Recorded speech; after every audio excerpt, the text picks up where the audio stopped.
Chicos, ¿cómo están? Estamos reunidos otro capítulo más de esta gran serie de los aliens en la historia, y de verdad estoy muy contento por todos los resultados que hemos tenido en YouTube. Hay poquitas vistas, pero vamos subiendo cada día que pasa. Se subió ya también el documental de la Candelaria para que lo puedan ir a mirar. Así que estoy súper contento por eso. Entonces nada, hoy tenemos un capítulo bastante chévere. Es un tema del cual yo he hablado muchísimo en mis redes sociales, y son el tema de las momias de Nazca, el tema de los visitantes de Nazca, qué pasó en Nazca, por qué sucedió, por qué este antecedente. Entonces vamos a ver todo este capítulo, vamos a estar analizando qué fue lo que sucedió con esta cultura tan ancestral y con una cultura llena de misterios y llena de cosas que tenemos que empezar a echarle ojito y a investigar. Entonces nada, los dejo, vamos a darle. Bueno, como todos ustedes saben, este es un tema que ha causado mucha controversia, pero vayámonos desde el inicio. ¿Dónde está ubicado Nazca? ¿Sí? Nazca está ubicado exactamente en Perú, uno de los países más controversiales a nivel del tema OVNI, porque no es el único lugar donde hay estas teorías, ¿sí? O estos avistamientos que se han visto a lo largo del mundo. De hecho, Perú es uno de los países más álgidos en naves OVNIs, en avistamientos. Es el que más ha tenido avistamientos, aparte de México. ¿Por qué? Porque obviamente sabemos que ahí quedan ruinas ancestrales como Machu Picchu. Hay muchísimos, está Cusco, y está Puno, las montañas. Hay un montón de historias y de teorías que voy a dedicarles un video netamente por cada país, de donde son como los puntos más álgidos a nivel OVNI, para que ustedes lo puedan disfrutar. Vamos a iniciar. Entonces, vamos con el capítulo número 3 de esta saga, y es la de los visitantes de Nazca. Las gigantescas figuras trazadas sobre el suelo de la meseta de Nazca, en el Perú, solo fueron descubiertas en 1947 por Kozok y Reiche, que sobrevolaron el país en avión. En efecto, que solo son visibles desde la altura, y es posible que fueran trabajadas desde un vehículo aéreo o espacial. Han sido detenidamente estudiadas por el arqueólogo alemán Maria Reiche, que les consagró un libro. La meseta de Nazca tiene alrededor de 70 kilómetros de largo por 2 de ancho. Está cubierta de pequeños guijarros de sílice y de hierro, revestidos de una negra patina. Ahora bien, estos guijarros fueron, no se sabe hace cuántos milenios, colocados para formar un complejo trazado perfectamente visible desde lo alto y de observación imposible desde el suelo. El trazado comprende líneas rectas y espacios de gran superficie, en forma de trapecio, lo que se asemeja bastante a uno de nuestros actuales aeródromos vistos desde el avión, pero también se advierten allí espiras gigantes, análogas a las que los telescopios nos permiten ver de las nebulosas espiraladas. También hallamos figuras de gran tamaño representando a seres no humanos, dioses o seres extraterrestres que cada uno escoja. No podemos imaginar cómo, trabajando en el suelo, pudieron ser realizadas tales figuras de tan bellas y perfectas proporciones. Por el contrario, si el trabajo fue dirigido desde lo alto, desde un artefacto volante inmovilizado en un punto fijo en el espacio, no debió haber problema alguno, pero es poco probable que los arqueólogos acepten sin discusión esta hipótesis. Los estudios de la meseta de Nazca continúan Han sido observadas, por ejemplo, a partir de un cuadrado central de 3 metros de lado, 23 rectas de 182 metros de largo. Se ha podido comprobar que dos de estas líneas están orientadas hacia un punto del cielo que corresponde al solsticio y uno hacia otro, otro correspondiente al equinoccio. No se ha encontrado hasta ahora explicación para las 20 restantes. ¿Acaso se trata de una calculadora parecida a la de Stonehenge? Pero en todo caso falta probarlo.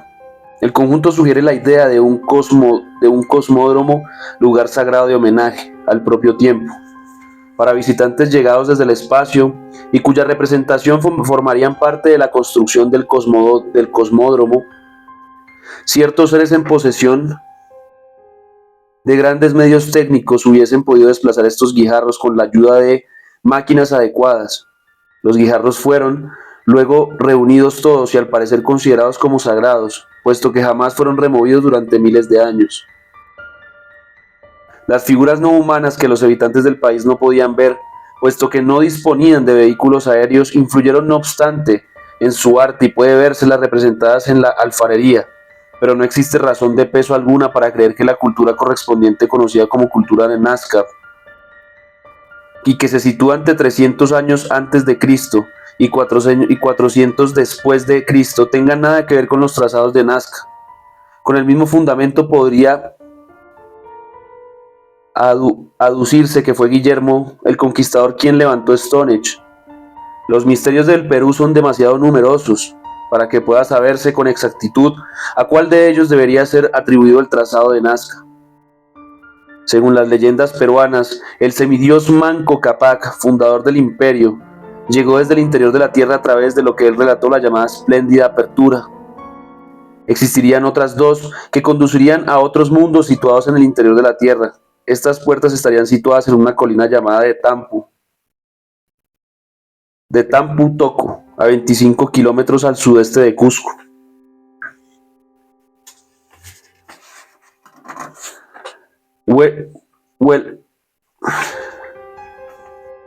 Huelga decir que tales puertas jamás han sido halladas y que un terror supersticioso se opone a su búsqueda. Manco Cápac, según continúa la leyenda, debió ser convertido en piedra y preservado por la eternidad. Su cuerpo petrificado no se halló jamás, pero los españoles en tiempos de los conquistadores pudieron ver las momias de 10 emperadores que lo sucedieron.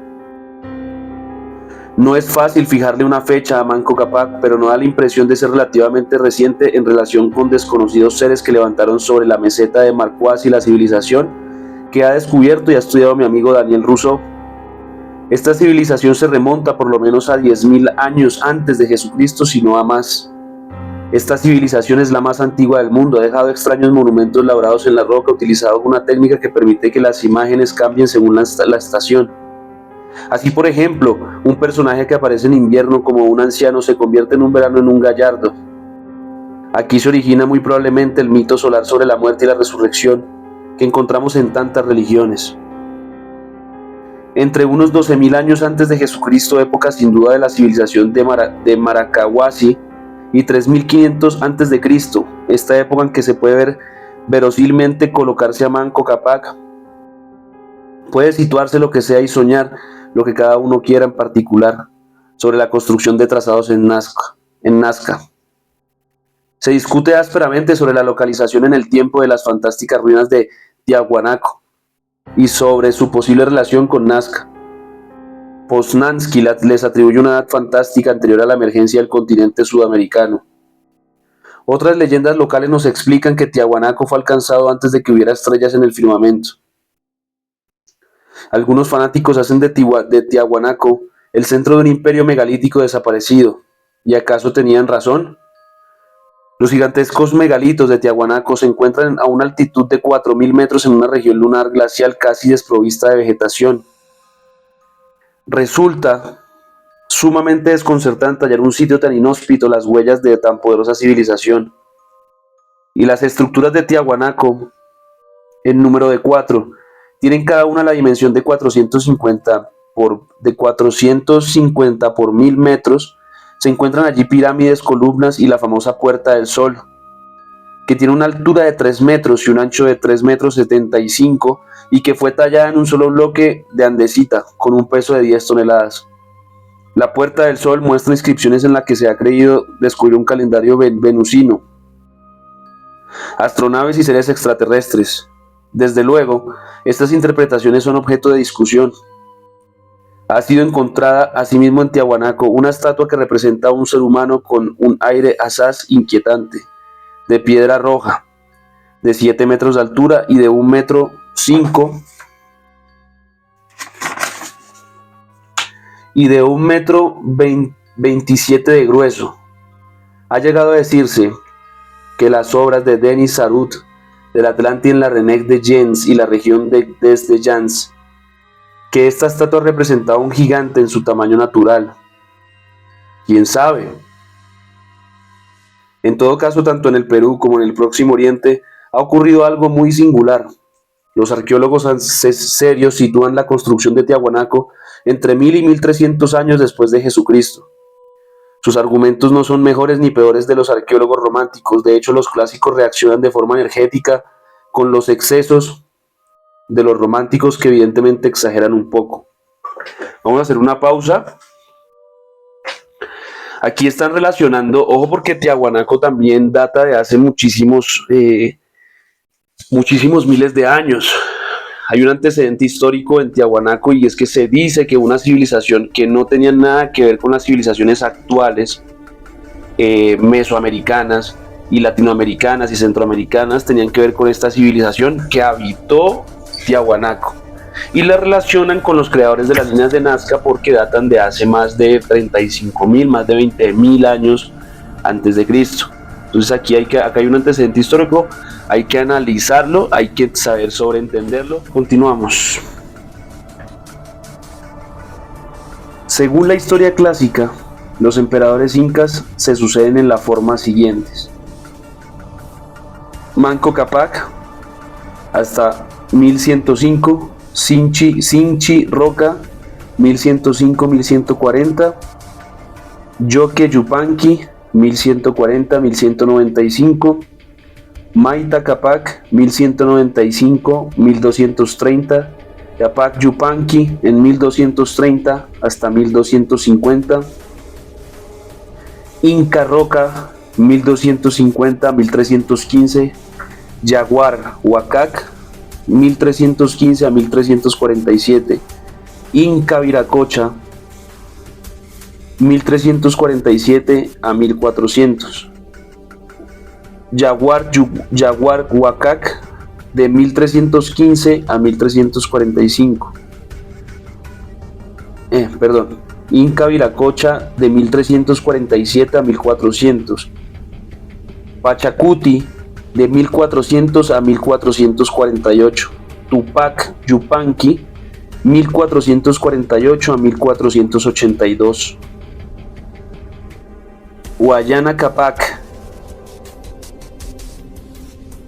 de 1482 a 1529, Atahualpa y Huáscar de 1529 a 1533. Obsérvese, a propósito de esta cronología, que Manco Cápac no figura en ella como un personaje histórico corriente. Aparece como llegado de fuera y no resulta situable en el tiempo, según los historiadores clásicos. Se trata de uno, quizás varios de estos emperadores que habría fundado Tiahuanaco. Sobre esto, huelga decirlo, no aportan prueba alguna los incas para transmitir sus informaciones. No utilizaban la escritura, sino los llamados quipos, ramales de cuerdas con diversos nudos y colores. Los españoles nunca encontraron jamás a nadie que quisiera leerles los equipos, y los que han llegado hasta nosotros continúan siendo indescifrables. Pero debe decirse que las pruebas que conceden a Tiahuanaco una antigüedad de 250.000 años no son más convincentes entre ambos extremos. Se encuentran los historiadores y divulgadores que conservan su sangre fría. Así L.C. Sprague de Camp, que escriben lo siguiente en Enigmas de la Arqueología. ¿Qué sabemos en realidad del desaparecido imperio de Tiahuanaco? Le conocemos dos etapas culturales. La primera, más primitiva, Tiahuanaco I, aparece antes de la era cristiana. La otra, Tiahuanaco II, civilización imperial, surge entre los años 500 y 1000. extiende sus dominios durante varios siglos y entra en decadencia antes de la llegada de los incas. Cuando los incas se apoderan de las regiones que rodean el lago de Titicaca, encuentran a Tiahuanaco abandonada ya. Por lo menos, es esto lo que explicaban los cronistas españoles. Los pobladores de la región son los indios aymaras, gente austera, silenciosa, que aún cultivan la batata y crían llamas en las altiplanicies, bajo un sol abrasador de noches glaciales y batidas por los vientos. Las leyendas recogidas por los cronistas aparecen llenas de referencias continuas al imperio de Tiahuanaco. Se cita en ellas a los reyes de Vilcas, Guaitara y Tiahuanaco. Puede darse el caso de que ciertas leyendas de Manco Cápac y del imperio preinca de los Amauta estén ligadas con acontecimientos reales de la historia de Tiahuanaco. ¿Pero cómo? No podemos saberlo. En todo caso, es permisible, aún compartiendo este punto de vista, soñar un poco e imaginar que tanto el Próximo Oriente como en el Perú, las inteligencias han efectuado algún control y este control ha consistido sin lugar a dudas en un envío de informaciones por parte de las inteligencias de la humanidad. De ahí los distintos y extraños fenómenos observados, tanto en Palestina como en el Perú. Entre ellos he escogido a los Nazca, porque se trata con toda evidencia de una señal dirigida al espacio, y puede que incluso de una construcción efectuada desde el cielo. Esto es menos evidente en el caso de otras maravillas, ya hemos mencionado en el de la inmensa fortaleza megalítica de Sacsayhuamán. Esta última es no obstante extraordinaria, ya que se trata de enormes bloques de 8 metros por 4 de ancho y 4 metros 6 de alto, que pesan 200 toneladas. Fueron ajustados con tal precisión y sin ayuda de un mortero que resulta imposible deslizar entre ellos la hoja de un cuchillo. A pesar de todos los racionalismos, uno se inclina a creer una tecnología llegada del exterior o procedente de una civilización superior. En todo caso, esta tecnología perteneció a un nivel muy superior de los incas, que no conocieron ni el arco de bóveda ni la rueda. Como en el caso de las figuras de Nazca, si bien en grado menor, nos encontramos que aquí con una técnica muy superior a la técnica local, e incluso muy superior a lo que será la técnica local de un siglo o un milenio más tarde. Es lícito preguntarse si esta misma superioridad aparece en esta cirugía. Los peruanos preincaicos conocen una cirugía prodigiosamente avanzada, más desarrollada que en cualquier otro de los pueblos antiguos. Utilizaban el forceps y el torniquete, así como los anestésicos a base de coca. Curaban las incisiones quirúrgicas con gasa y algodón hidrofilo, entre otras operaciones que practicaban. El historiador de la medicina R. L. Moody cita la amputación, las incisiones, la trepanación, el trasplante de huesos, las cauterizaciones y otros medios menos evidentes. Operaciones de este género se ven representadas como con precisión en la cerámica preincaica y precolombina. Poseemos indicios sobre la utilización del hipnotismo como anestésico antes de una operación. Todo esto es tan diferente de cuanto conocemos de los otros primitivos que es forzoso hacerse ciertas preguntas. Aún hoy existe en Bolivia una casta de sacerdotes médicos que poseen los antiguos secretos, se les llama Colahuaya. Por desgracia son impenetrables, viajan por toda América del Sur curando a los enfermos.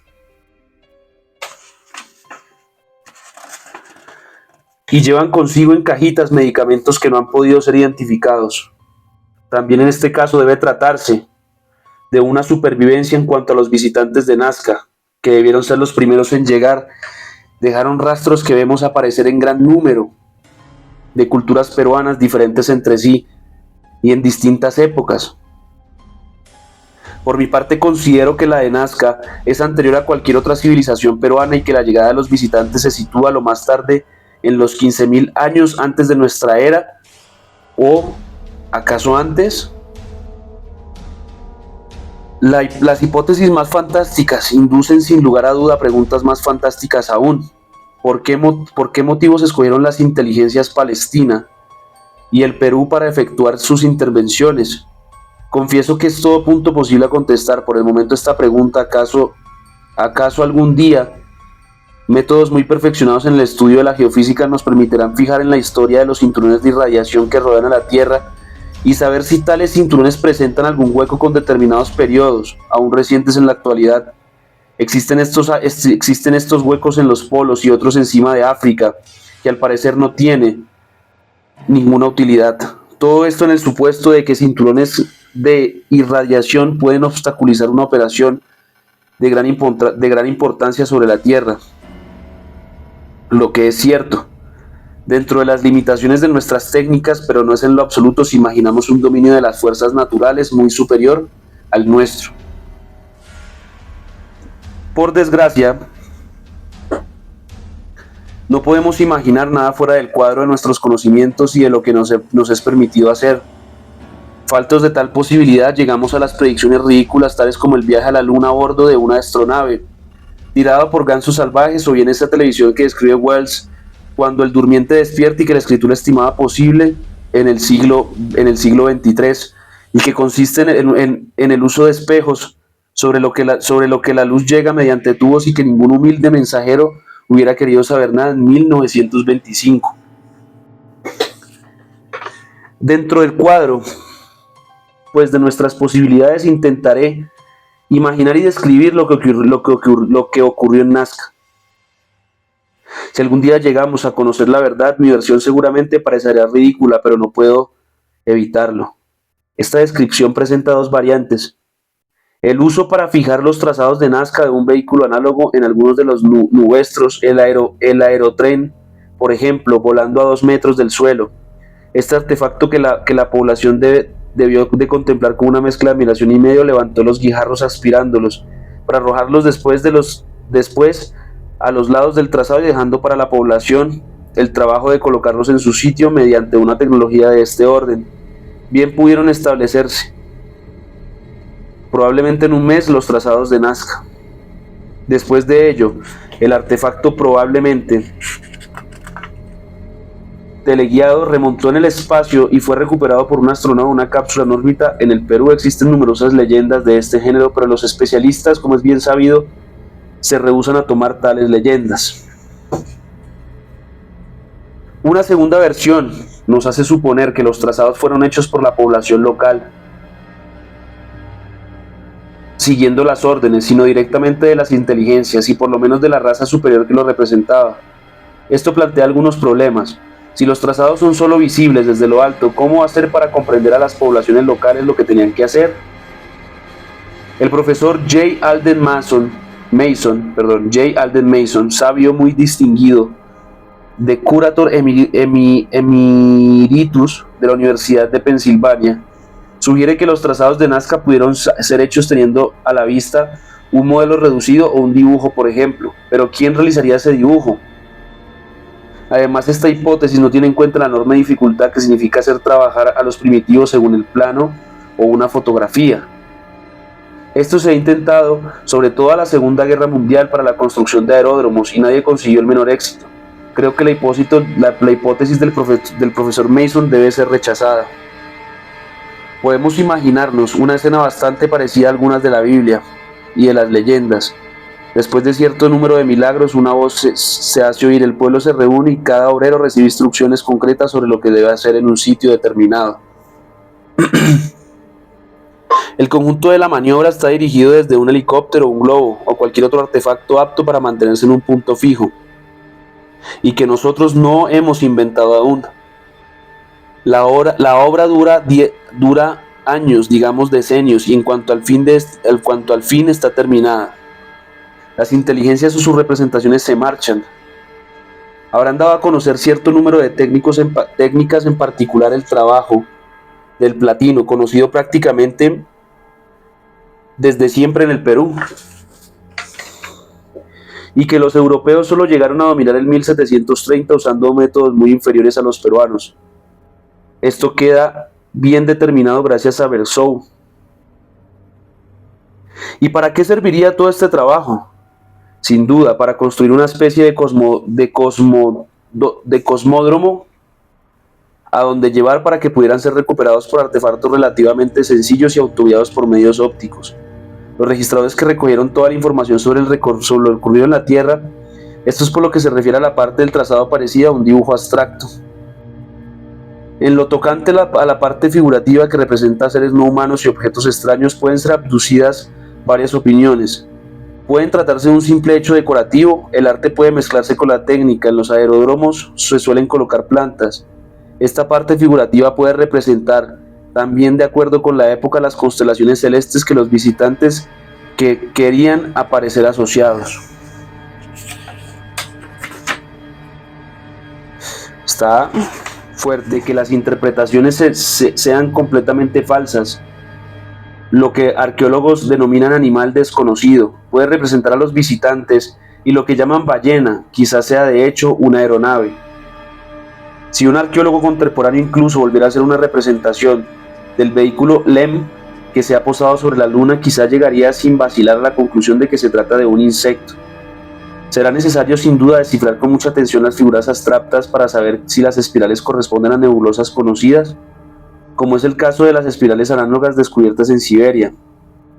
Hasta la presente estas figuras parecen ser las únicas en esa región.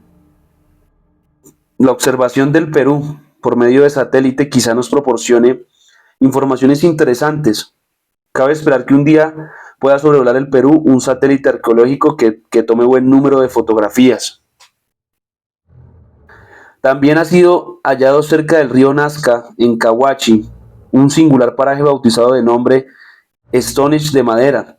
Se trata de un conjunto de columnas y horcas de madera de una altura media de 2 metros con varios milenios de antigüedad, y en las que algún tratamiento especial conservó la madera. Al lado se encuentran tumbas pertenecientes a la cultura nazca. La hipótesis más probable, aunque prosaica, es que este conjunto de columnas y de horcas sostenía un gran toldo de tienda, que cubriría un campo de deportes o un lugar de reunión. Podría tratarse asimismo de algo muy distinto. Los nazcas fueron cortadores de cabezas, como puede apreciarse en sus cerámicas y en sus tejidos.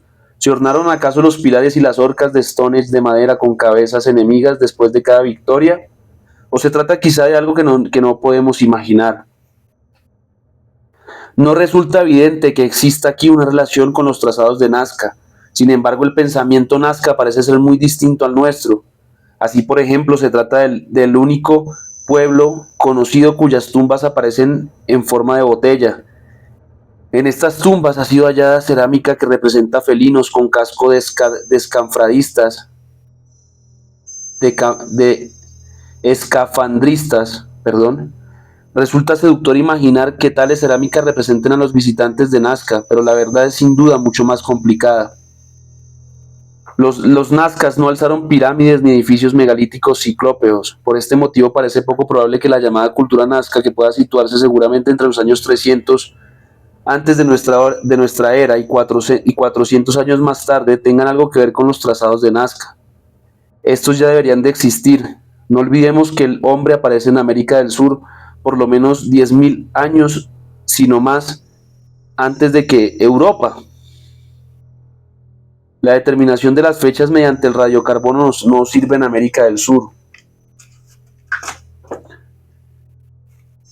Aquí citamos algo que dijo el profesor J. Alden Mason, antes citado, escribe: si una fecha obtenida por el radiocarbono parece del todo disparatada a un experto en arqueología y no se corresponde con las otras más cercanas, tiene el derecho de rechazarla y esperar los resultados obtenidos según otros métodos.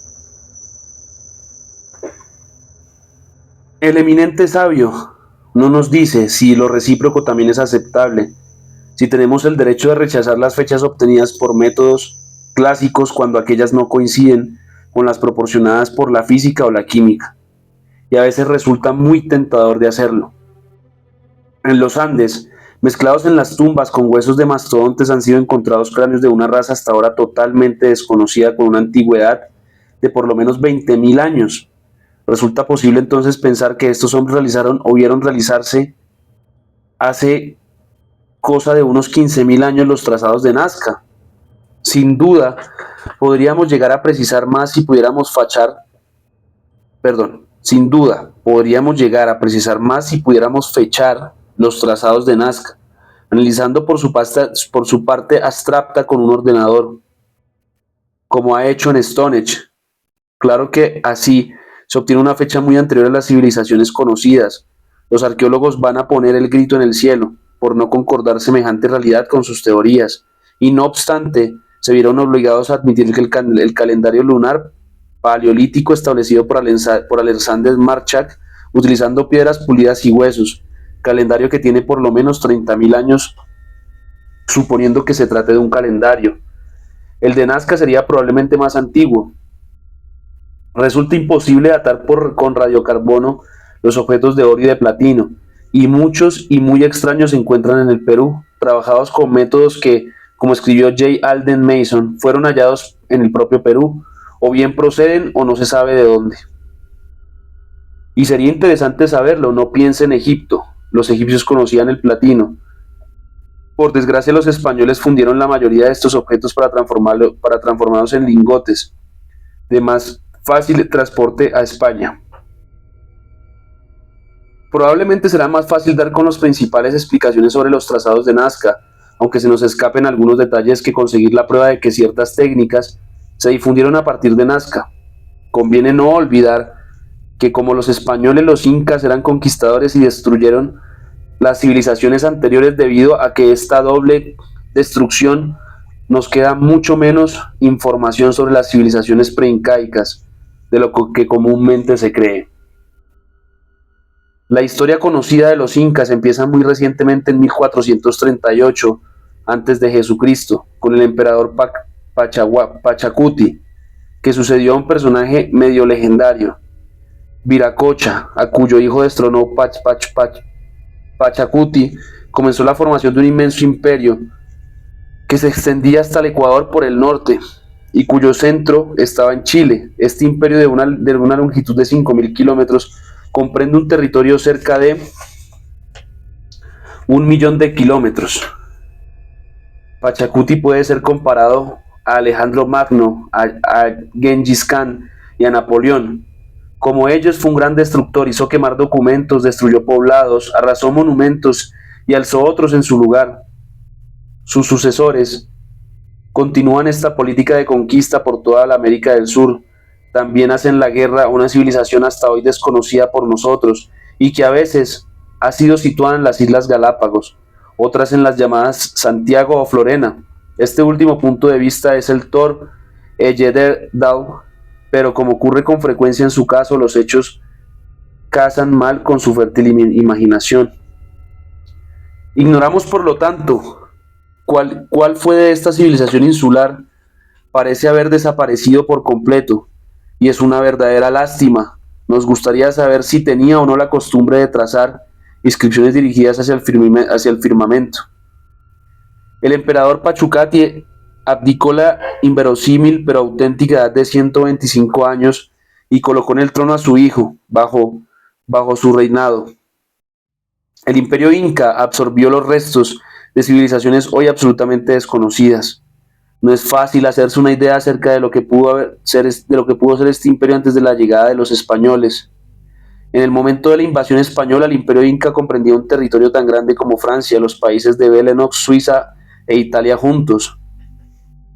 Hacia el año 1523, los indios se organizaron lo bastante para atacar el imperio. Contaban con un aventurero español, Alejo García. Ha llegado allí como consecuencia de un naufragio.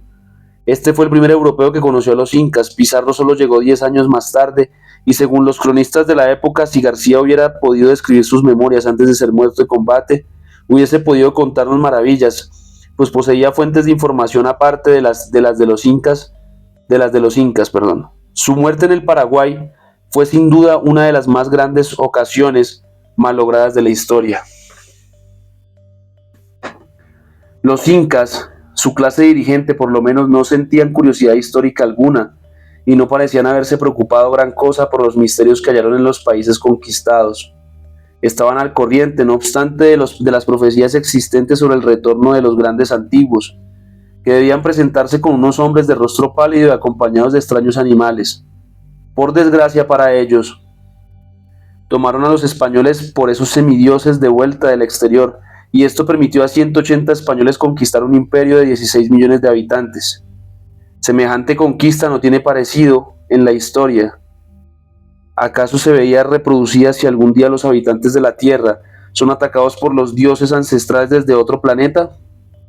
Es lamentable las gentes incultas que conquistaron el imperio inca no se retrasen por las ciudades megalíticas ni por las inscripciones que miraban al cielo. Más tarde, un sacerdote, Bernabé Cobo, escribió en 1653 una historia del Nuevo Mundo en 4 volúmenes. Y esta es actualmente nuestra principal fuente de información, que sería sobre los incas y los preincas.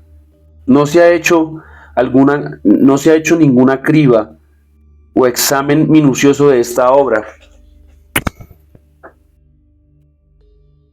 Por lo que se refiere al realismo fantástico y a las intervenciones de seres extraterrestres. Por el contrario, todos los locos de la creación se precipitaron durante la primera mitad del siglo XX sobre las ciudades megalíticas del Perú. Por fortuna Nazca se les escapó y el primer libro sería sobre el tema de María Reiche. Pudo ser publicado en 1949. Por lo que Nazca se refiere, queda mucho trabajo por delante, antes de que podamos disponer de los elementos indispensables para entablar discusión. Creo que sería la hipótesis adelantada por mí, pero es evidente que los otros descubrieron son posibles. Es muy de lamentar en su expansión los incas hubiesen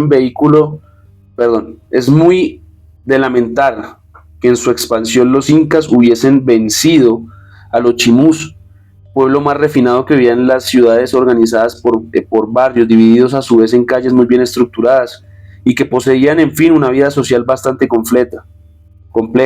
Los chimús manifestaban un gran interés por el mundo en el que vivían. Su idioma, llamado yunga, no es desconocido. Su capital, arrasada por los incas en los años 1500 de nuestra era, se llamaba Chan Chan. Tenía las dimensiones de París y la formaban estructuras de habitaciones de 350 a 380 metros. Existía un gobierno central organizado, pero no se ha encontrado ninguna señal de religión. No es verosímil que una civilización capaz de construir ciudades de estas dimensiones y dirigida por un gobierno fuertemente centralizado no contase con medios para registrar la información, aunque ellos no fueran los de la escritura, pero nada sabemos de esos medios. Bien puede admitirse que fueron los antepasados de los chimús, no de los incas, quienes realizaban los trazados de Nazca, pero con esto no hemos adelantado gran cosa. Entre 1000 y 1500 de la era cristiana levantaron ciudades, descubrieron las técnicas del bronce y la manera de fundir en molde los metales. Todas estas invenciones son, no obstante, relativamente modernas y más bien nos parecen hallazgos esporádicos e independientes que el recuento de secretos perdidos. Aparte de los extravagantes, aún queda un pequeño número de prestigiosos arqueólogos que creen que en un imperio megalítico fundado en torno a Tiahuanaco, si este imperio existió, sería anterior a no solo a de las incas, sino también a los chimús. Con todo, numerosos extremos de esta hipótesis continúan siendo totalmente discutibles. En particular por lo que las técnicas se refiere, ejemplo, algunos de los bloques megalíticos de Tiahuanaco están unidos por garfios de cobre. Y esta es una técnica completamente original, que no se encuentra en ninguna otra parte del Perú. Evidentemente aquí podemos ver una vez más la huella de secretos técnicos por parte de los visitantes de Nazca, pero también quizás una ingeniosa invención independiente de aquella. Tan solo ahora empieza a ser explorado el subsuelo de Tiahuanaco, donde aún no se ha hecho ningún descubrimiento sensacional. Pero no todo termina ahí. Que yo sepa, ninguna excavación análoga que ha sido hecha en Nazca, quizás se encontrasen allí criptas donde se depositaron ciertos objetos antes de ser lanzados al cielo. Existen en la actualidad dispositivos electrónicos derivados del detector de las mismas, que permiten advertir cavernas o cavidades artificiales.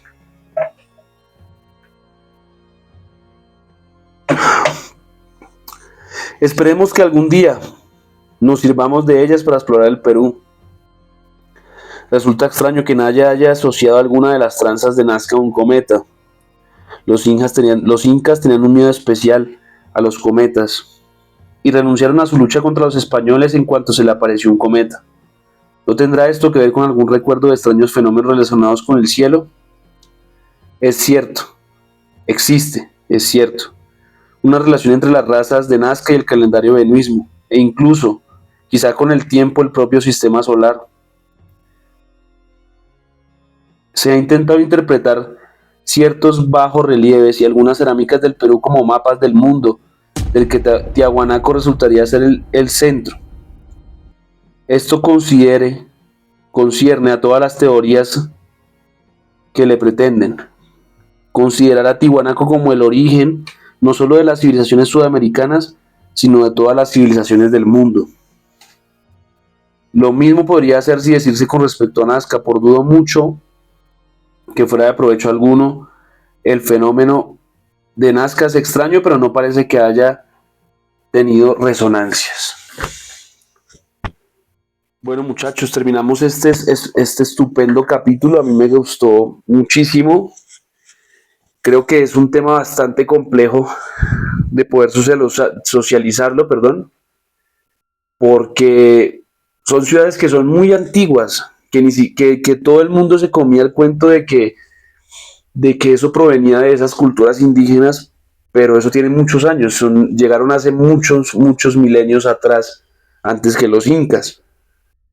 Entonces ahí es donde uno se hace la pregunta, bueno, ¿quiénes eran estos personajes? ¿Por qué vinieron para acá?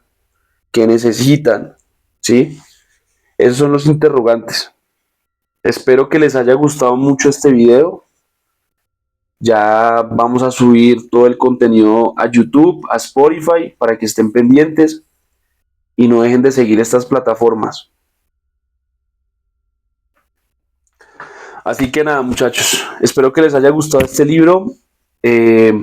Recuerden por favor suscribirse a todas las plataformas, Spotify, YouTube, Instagram, Facebook. Vayan a seguirme. Yo sé que les va a encantar muchísimo el contenido que estamos haciendo, así que nada, les mando un enorme y caluroso saludo. Que tengan buena noche.